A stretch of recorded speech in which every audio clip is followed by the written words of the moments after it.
Hi everyone, welcome back to my channel. It's me Rachana. If you are preparing for NCLEX, then please do follow me for NCLEX related content and stuffs. Today I'm going to share 10 important tips that was really helpful for me while preparing for my NCLEX test, and I hope it will be helpful for you as well. So the number one tip is don't forget to review the diet. From my test, what I found was diet is the important topic for the test, and in my scenario I got 2 to 3 questions from this topic. So most important diet for NCLEX is sodium, potassium, oxalate and some of the vitamins. If you go through the Saunders book, you might find the nutrition chapter in it. So see the chapter, go through the diet one by one, and you might get this type of questions in your test. Second tip is don't forget to review the lab values. We have to remember the test, and the values are very much confusing, and the range are varied from book to book. So pick one book and study that lab values at a time from that book, because different books gives different lab values. And especially don't forget to review the lab values the day before your test. Tip number 3, avoid always or never. In our answers, we might get the options like always or never in the answers. Usually we don't pick this. They are using the wrong options. So when you look at the options, avoid this always or never. If it is there, you should not be choosing the answers unless you are 100% sure. Tip number 4, never pick the word that says don't worry, especially in the psychiatric that comes under therapeutic communication. We might get the option, but that option is telling the patient not to worry. So this is the wrong option. It means that it signifies that nurse is not concerned with the patient problem. So we should not be picking the don't worry one option. Tip number 5.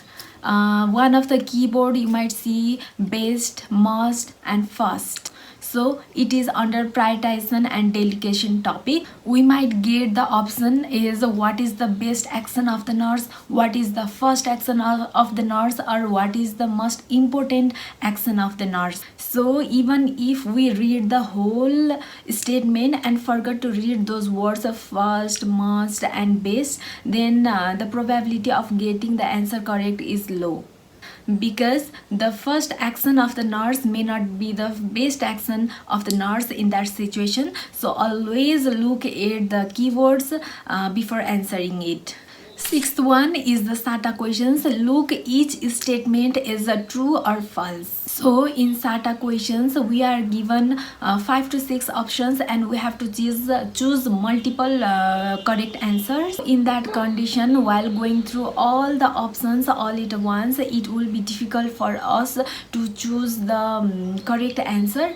Go through all the options one by one, treating as if like all the options are true or false, so that the chances of getting the answers correct will be high. So the seventh trick is eliminate the wrong options at first. If you are 100% sure that the given option is wrong, then remove it from the list at first, so that it will be much easier for you to choose the correct answer, and the chances of being wrong will be decreased. Eighth tip is when you are confused between two options, then always choose those options which are more life-threatening or are related to patient safety, because NCLEX is all about patient safety, and safety always comes first. So if you are stuck between two options and you are in dilemma that which option is correct, in that condition, go through that each word in that particular statement,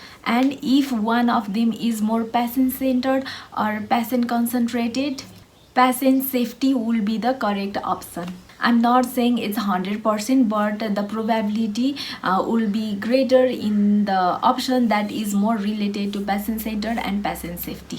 Tip number 9, don't make second guess. Sometimes we might get the questions that we don't know what the question is saying or asking, and what the answers are given and why. Then on that condition, we have to make a proper guess, and it is usually said that the first guess will be always the correct answer.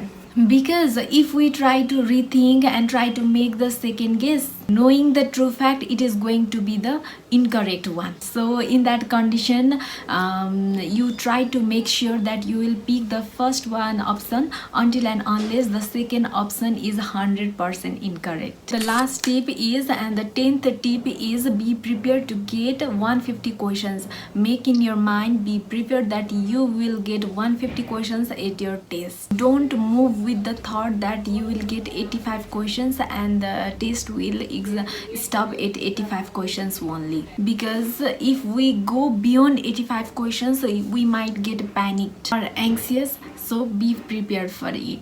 So these were the most important tips that I want to share it with you. Do watch my previous videos. If you like this video, don't forget to comment, like, share and subscribe my YouTube channel. Thank you for watching. Stay safe.